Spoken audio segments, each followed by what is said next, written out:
Supreme Admiral Thexkorvok had conquered 17 worlds in his glorious career.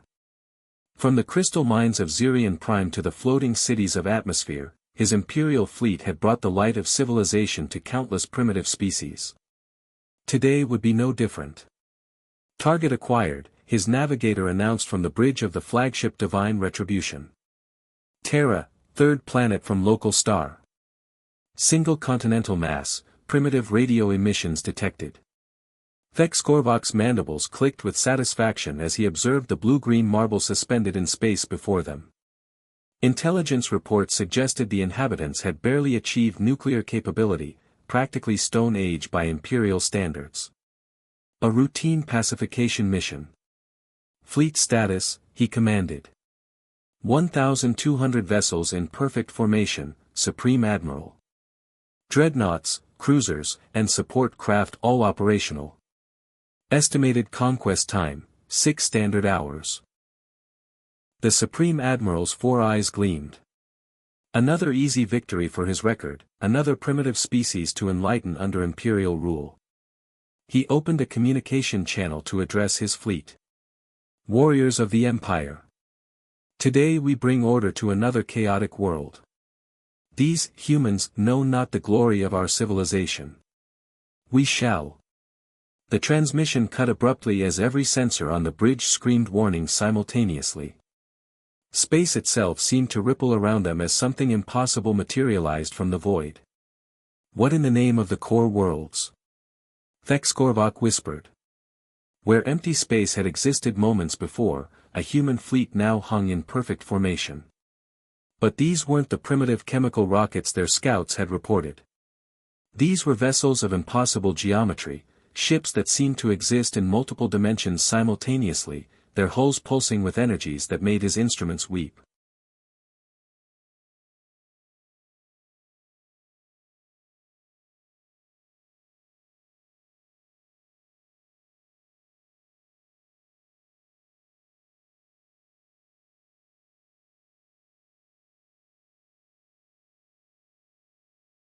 Incoming transmission from the human fleet, his communications officer stammered.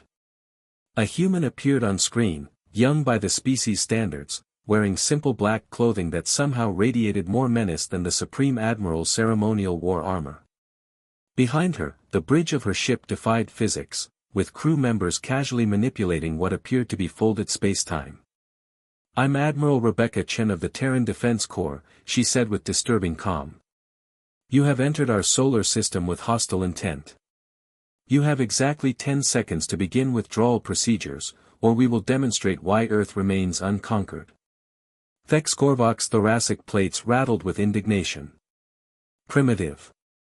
I command the mightiest fleet in the—" "Time's up," Admiral Chen said. What happened next lasted exactly 3.7 seconds by Imperial chronometer measurements.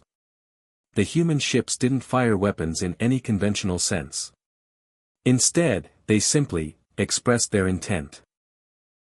Reality bent around them as technologies beyond Imperial comprehension rewrote the fundamental laws of physics in localized space.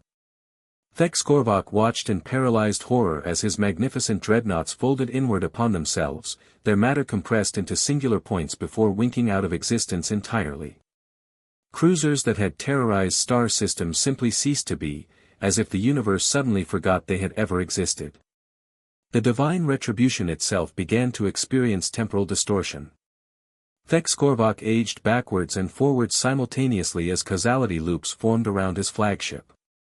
Through the viewports, he could see his crew existing in multiple temporal states at once. "Impossible," he gasped, his voice echoing across 17 different time streams. No primitive species could possess such power. Admiral Chen's image remained stable despite the chaos consuming his ship.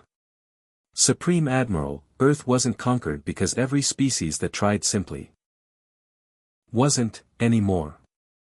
We've had 10,000 years to perfect our—" The answer came from Admiral Chen, her voice following him into whatever dimension his consciousness was being scattered across, the kind that survived long enough to ask that question. In Imperial records, the great fleet of Supreme Admiral Thexkorvok was listed as presumed lost in deep space. The coordinates of their final destination were classified and sealed. Earth continued to orbit its yellow star, peaceful and seemingly primitive, protected by defenders who had learned that sometimes the greatest mercy was ensuring invaders simply never existed at all.